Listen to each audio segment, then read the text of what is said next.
Vous écoutez un podcast de EJR Radio, la radio pour tous. After Work, le grand témoin du jour.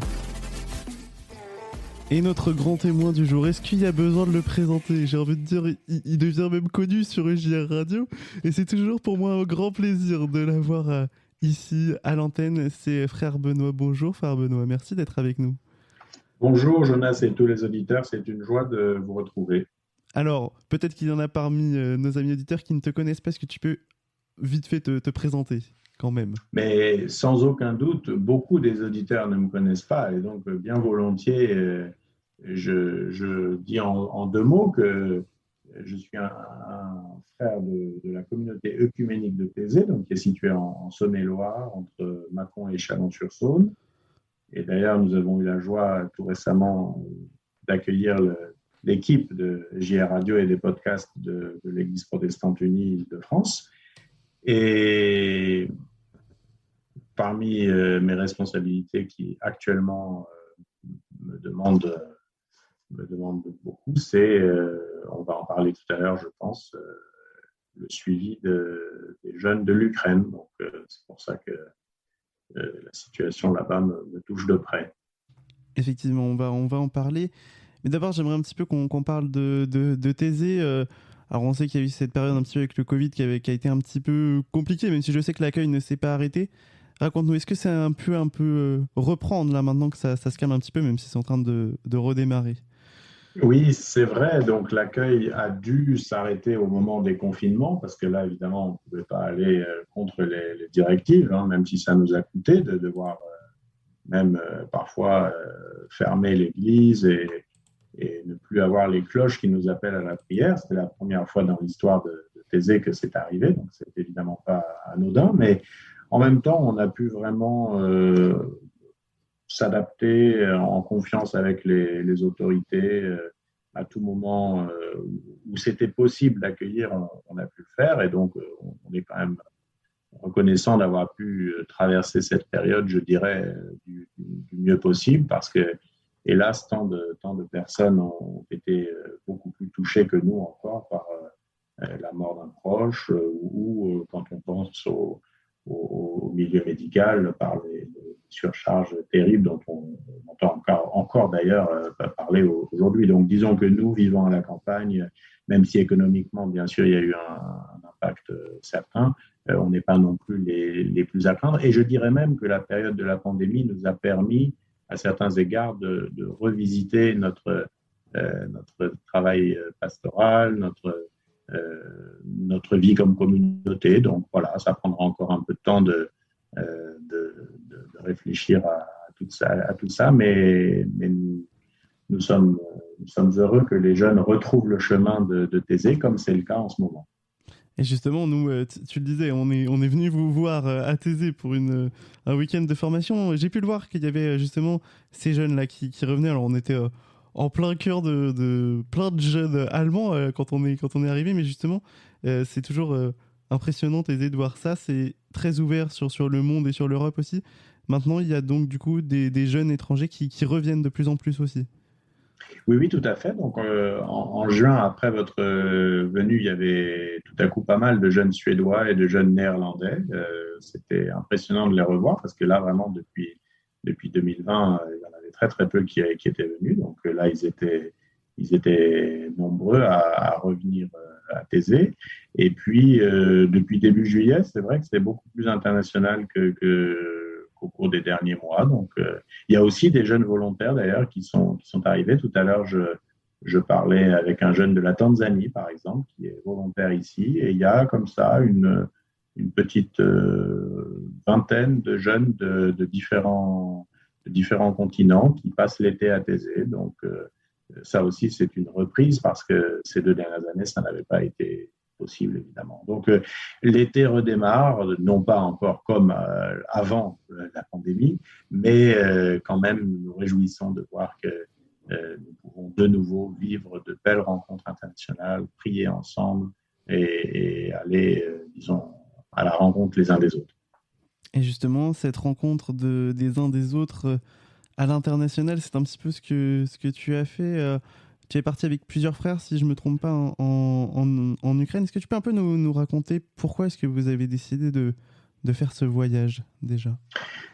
Oui, donc depuis de nombreuses années, à vrai dire, les jeunes de l'Ukraine sont nombreux à venir à Thésée et puis aussi aux rencontres européennes qu'on anime dans différentes villes du continent à la fin de chaque année.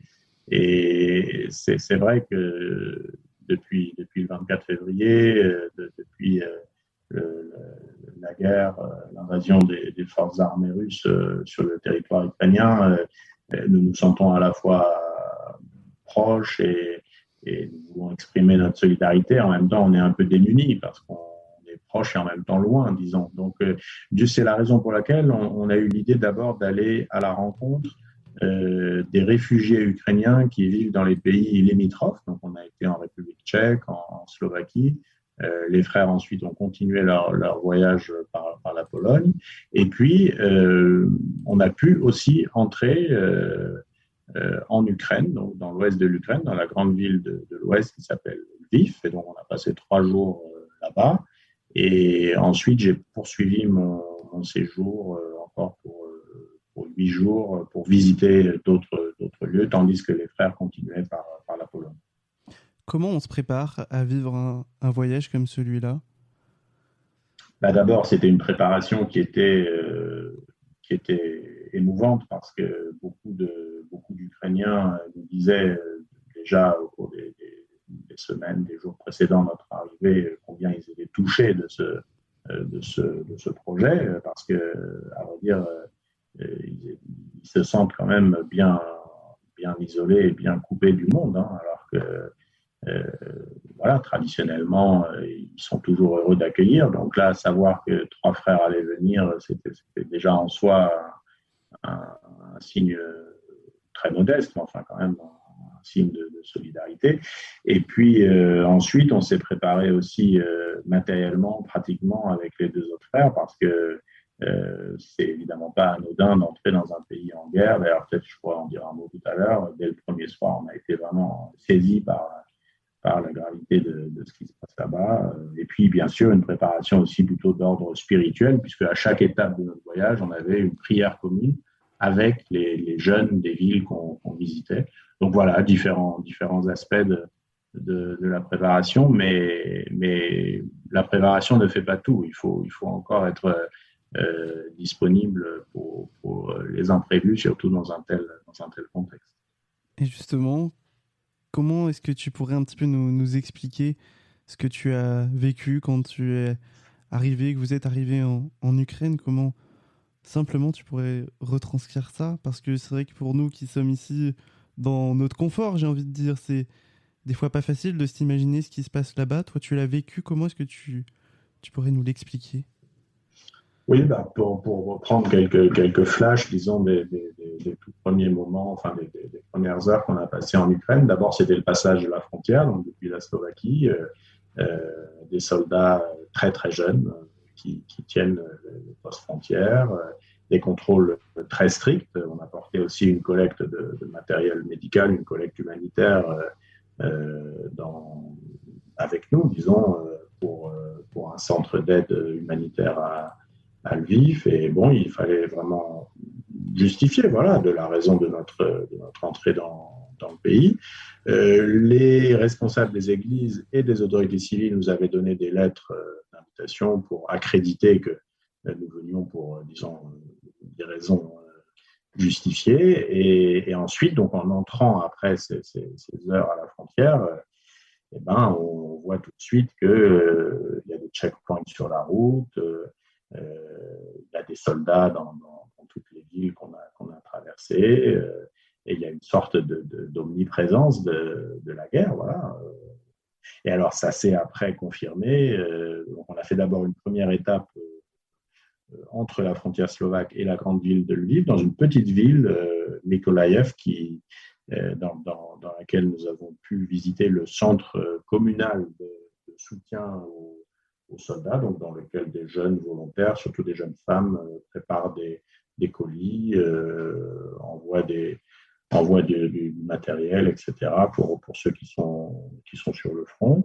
Et puis aussi, on a visité un centre d'accueil des personnes déplacées, donc, puisque au sein du pays, on ne parle pas de réfugiés, puisqu'ils sont ukrainiens en Ukraine, mais des personnes déplacées qui sont des centaines de milliers dans toute cette grande région. Et puis le soir, donc, on arrive à Lviv, et là, on était attendu, mais voilà qu'il y avait une alerte anti-aérienne qui bousculait les plans. Et pour la première fois depuis un certain temps, il y avait réellement un bombardement, enfin des roquettes qui sont tombées. Donc on a entendu distinctement, alors qu'on traversait le grand parc du centre-ville, 2 explosions consécutives. Donc évidemment, c'était pas, disons, il n'y avait aucun risque à se trouver là à ce moment-là, mais quand même d'arriver et d'être tout de suite plongé dans cette réalité des bombardements, c'était tout à fait bouleversant. Et puis le lendemain soir, de nouveau, alors la nuit aussi, il y a des alertes, donc on descend dans l'abri, on retrouve les autres, etc. Il y a des contacts qui se nouent. Et puis le lendemain soir, à 20h, on avait la prière organisée avec les jeunes de Lviv dans la belle église de l'université gréco-catholique de la ville. Et de nouveau, à 20h précises, alerte générale. Donc on craignait qu'on allait devoir annuler. Mais en fait, c'était un peu un exemple de résilience ou je ne sais pas comment dire, d'adaptabilité. Tout de suite, une solution était trouvée. On est descendu dans la crypte, qui était en fait un abri au fond, et on a eu cette prière vraiment extrêmement émouvante avec de très nombreuses personnes, peut-être 200 personnes. On était vraiment les uns à côté des autres, et cette prière est devenue un signe très fort dans le contexte immédiat de cette alerte qui nous avait de nouveau, disons, conduit à changer nos plans. Voilà. Bien sûr, et on sent que ça n'a pas dû être facile à vivre. Effectivement, tu le disais, mais moi, ce que j'ai envie qu'on développe ensemble, c'est aussi, tu le disais, que tu as pu faire des rencontres aussi de personnes dans ces abris. Comment étaient les gens? Est-ce qu'ils étaient vraiment dévastés par cette guerre ou finalement, je ne sais pas si on peut dire habitués, parce que ça... Je ne sais pas si on s'habitue un jour, mais comment étaient ces personnes? Comment toi, tu les as senties? C'est tout à fait ça. Il y a en fait des réactions, des situations différentes. Donc, tout à coup, au détour d'une conversation, une jeune fille me dit, voilà, il y a 10 jours, son meilleur ami est mort dans le Donbass, et elle est évidemment dévastée par cette nouvelle. Une autre personne, le lendemain, dans le centre d'aide humanitaire, me confie que son oncle a été tué à Boutcha, à côté de Kiev, dans cette région vraiment qui a été extrêmement sinistrée. Même dans le train. Donc ensuite, j'ai pris un train de nuit pour aller à Kiev, dans la capitale, et puis partout, bien sûr, on rencontre des gens qui sont marqués par la guerre. Tout le monde connaît quelqu'un directement, ou un ami, ou quelqu'un de proche qui est décédé dans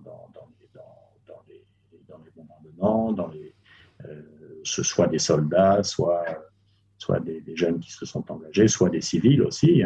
Donc peu après mon séjour, j'ai par exemple reçu la nouvelle qu'un jeune d'une famille qu'on connaît très bien à Thésée, Artem, était décédé au combat, et c'était bouleversant d'imaginer à la fois la très grande souffrance de sa famille et en même temps le courage de ses parents qui étaient prêts aussi à témoigner qu'ils feraient tout pour que leur fils ne soit pas mort pour rien. Et voilà, c'est évidemment des rencontres qui ne nous laissent pas indifférents, donc on se souviendra pour très longtemps. Et on reste en contact, bien sûr, avec beaucoup d'amis là-bas qui sont très désireux de donner des nouvelles et de compter sur notre prière, puisque ça, c'est vraiment une chose qu'ils nous demandent fortement. Et justement, toi, personnellement, quand tu as vécu ces moments-là, comment tu te sentais? Est-ce que en Ukraine, tu avais plutôt un sentiment de peur ou plutôt un sentiment pas de... Comment expliquer ça? Que tu pouvais pas faire grand-chose? Qu'est-ce que tu ressentais, toi? Bon, il y a 2 ou 3 moments, c'est vrai, où on a éprouvé de la peur. Par exemple, de nouveau une alerte antiaérienne en pleine nuit dans le train. Les jeunes de l'abri antiaérien à Lviv l'a rencontré en plein milieu de la nuit, m'avaient installé sur mon téléphone une application où les alertes étaient immédiatement signalées.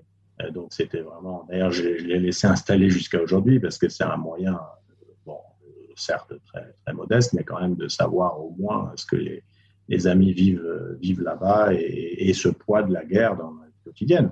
Il y a des jours où c'est 4 fois dans la journée, parfois même plus, hein, selon les endroits. Là, je parle de Lviv, mais il y a d'autres endroits où c'est quasiment permanent. Donc, c'est juste bouleversant de voir ces enfants qui sautent dans les bras de leurs parents, qui sont effrayés que peut-être un bombardement va avoir lieu. Enfin, voilà, c'est une chose que je n'imaginais pas avant de l'avoir vécu, disons. Mais ce qui m'a frappé, c'est que quand on est accueilli, quand on est avec les amis qui sont eux-mêmes tellement courageux, bah, au fond, c'est pas la peur qui prédomine, c'est plutôt l'admiration devant le courage, la force d'âme, la foi aussi de beaucoup de nos amis, y compris des plus jeunes. Enfin, dans ce contexte-là, un pays pourrait être complètement dévasté, perdre le sens, disons, de l'unité et c'est pas du tout le cas. C'est ça qui m'a vraiment frappé à beaucoup de moments de notre court séjour. Et pendant ce court séjour, pour terminer un petit peu là-dessus, je crois que tu as rencontré aussi des membres des églises là-bas, notamment le responsable de l'église orthodoxe.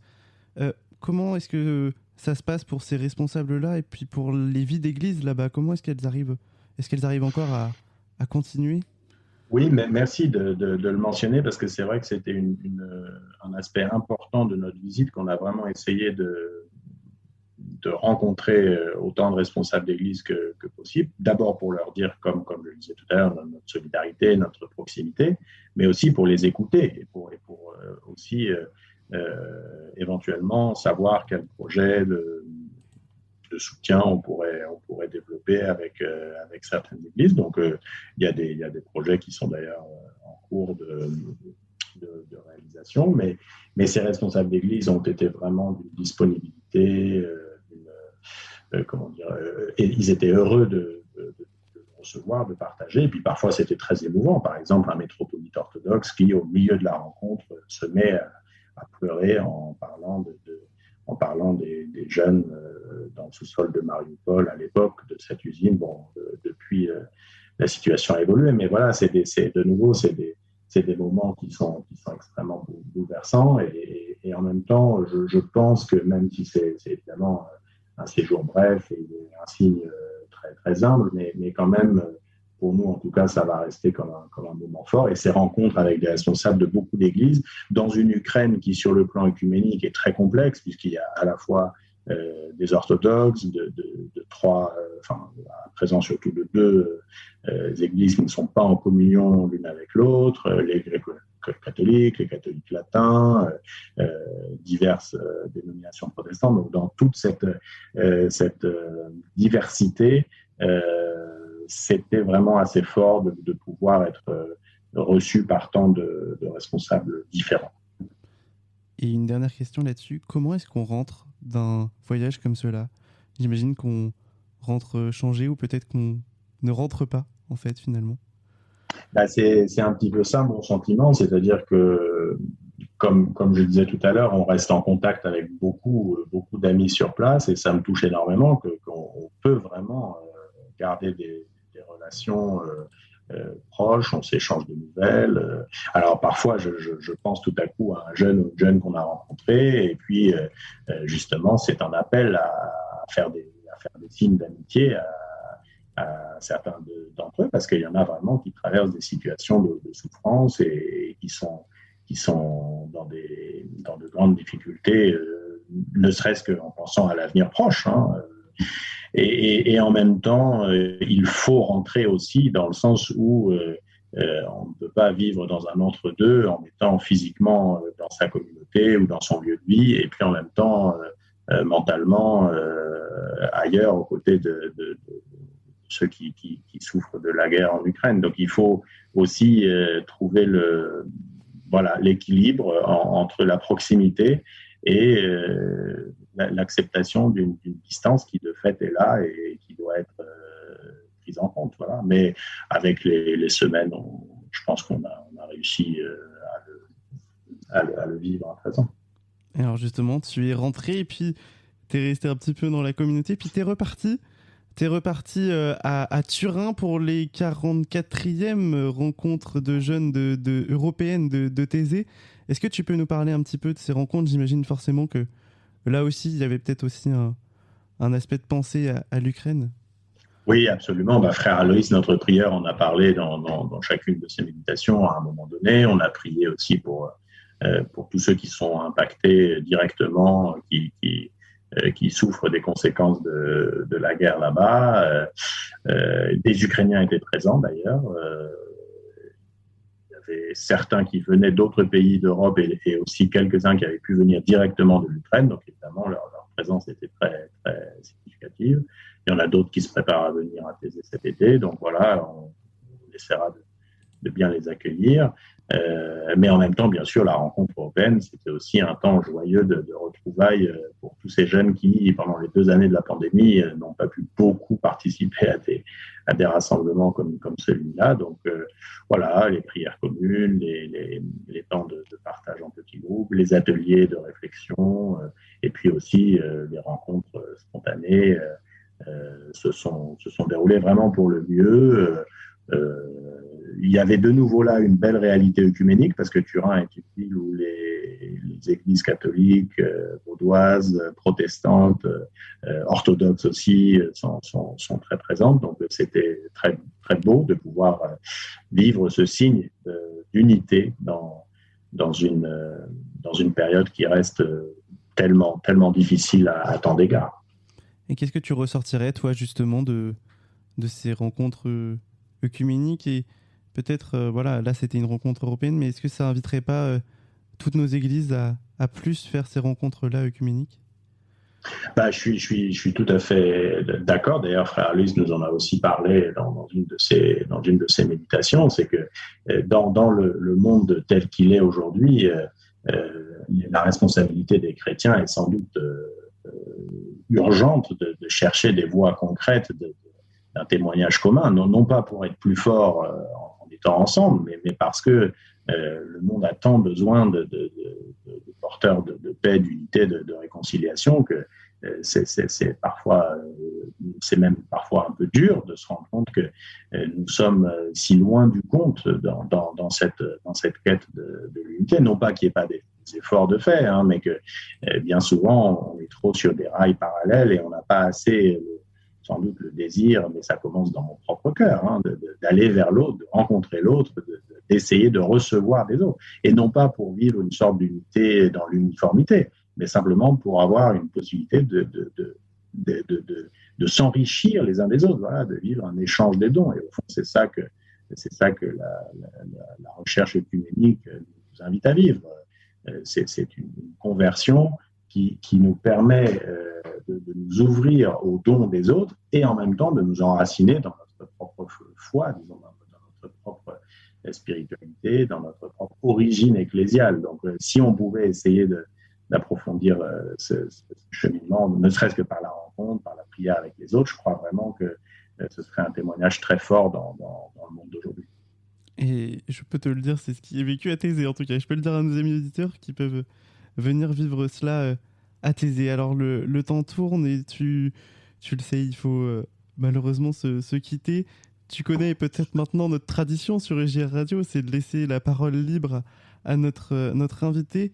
Qu'est-ce que tu aimerais dire à nos amis auditeurs qui nous écoutent ce soir? Une pensée, une méditation, tout ce que tu veux. La parole est à toi et elle est à toi, elle est libre. C'est peut-être un message tout particulier à celles et ceux qui, devant tous ces défis dont on a parlé, devant la guerre et la violence, les périls climatiques, la pauvreté et l'exclusion se sentent découragés. Peut-être une parole aussi pour ceux et celles qui se sentent isolés, parce qu'on voit bien à Thésée combien cette période, aussi la pandémie, a laissé des traces dans tant de vie et donc une parole d'espérance en disant mais ne restons pas isolés, ne restons pas loin les uns des autres, on a besoin de se retrouver, on a besoin de lieux de communauté, de lieux de rencontre, et donc vraiment une espérance que le Christ nous rejoint aussi dans nos fragilités, dans nos difficultés, et qu'il est là avec celles et ceux qui traversent des temps difficiles. Voilà, c'est ma prière. Eh bien, merci pour cette belle prière et merci pour ce beau moment d'échange, vraiment. J'imagine que voilà, ça a touché, ça m'a touché moi, et j'imagine que ça a touché aussi tous nos amis auditeurs. Vraiment, merci, frère Benoît, d'être passé au micro de JR Radio et de nous avoir apporté tout cela. Tu le sais, l'antenne t'est toujours grande ouverte et c'est toujours un grand plaisir de te recevoir.